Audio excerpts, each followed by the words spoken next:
সরকার কর্তৃক গঠনকৃত একটি medical team তাকে পরীক্ষা করতে গিয়েছিলেন। পরবর্তীতে প্রফেসর মালিহা রশিদের নেতৃত্বে 2 সদস্যের একটি মেডিকেল টিম তাকে দেখতে যান।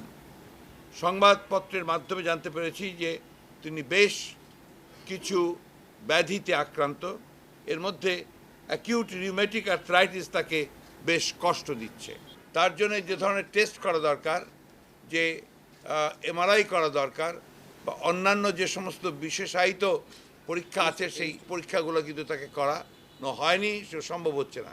মাঝখানে তাকে একবার পিজি হাসপাতালে নিয়ে যাওয়া হয়েছিল, যেখানে শুধুমাত্র একটা এক্সরে এবং রক্ত পরীক্ষা করানো হয়েছে।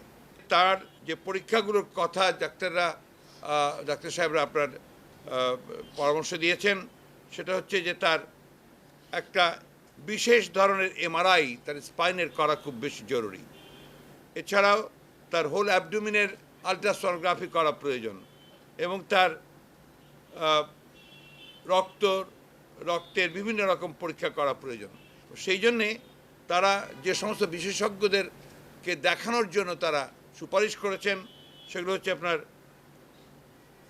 রিউমেটোলজিস্ট, অপথলমোলজিস্ট চোখের জন্যে, তার চোখও লাল হয়ে গেছে, ফিজিক্যাল মেডিসিন, নিউরোফিজিশিয়ান এবং ইন্টারনাল মেডিসিন। এই বিশেষজ্ঞদেরকে তাকে দেখানো খুব বেশি জরুরি বলা হয়েছে এবং তারা অতি শীঘ্রই অবিলম্বে একটি বিশেষ এমআরআই করার জন্য তারা জোর দিয়ে বলেছেন। এবং ডাক্তাররা সেখানে তার জন্যে তার যে বিছানা, সেই বিছানা তার জন্য উপযোগী নয়। এই জন্য আপনার যেটাকে অর্থোপেডিক বেড বলা হয়, সেই অর্থোপেডিক বেডের সুপারিশ তারা করেছিলেন। তারা অবিলম্বে তার পছন্দনীয় হাসপাতাল, যেটা উনি বারবার বলেছেন, আমাদের কাছে বলেছেন এবং আপনার এর আগে আমরা যখন দেখা করতে গিয়েছিলাম এবং আপনার পরিবারের সদস্যদের কাছে বলেছেন যে ইউনাইটেড হাসপাতালের মতো একটা বিশেষায়িত হাসপাতালে তাকে চিকিৎসার জন্য সুপারিশ করেছেন। অবিলম্বে দেশনেত্রীকে মুক্তি দিয়ে তাকে তার পছন্দনীয় চিকিৎসক দ্বারা এবং হাসপাতালে চিকিৎসার ব্যবস্থা করুন এবং সারা দেশে গণতান্ত্রিক পরিবেশ তৈরি করুন।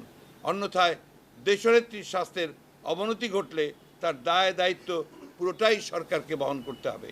এ বিষয়ে নোংরা রাজনীতি না করে সোজা পথে তাকে মুক্তি দিয়ে সুচিকিৎসা ব্যবস্থা করার জন্য আমরা আহ্বান জানাচ্ছি।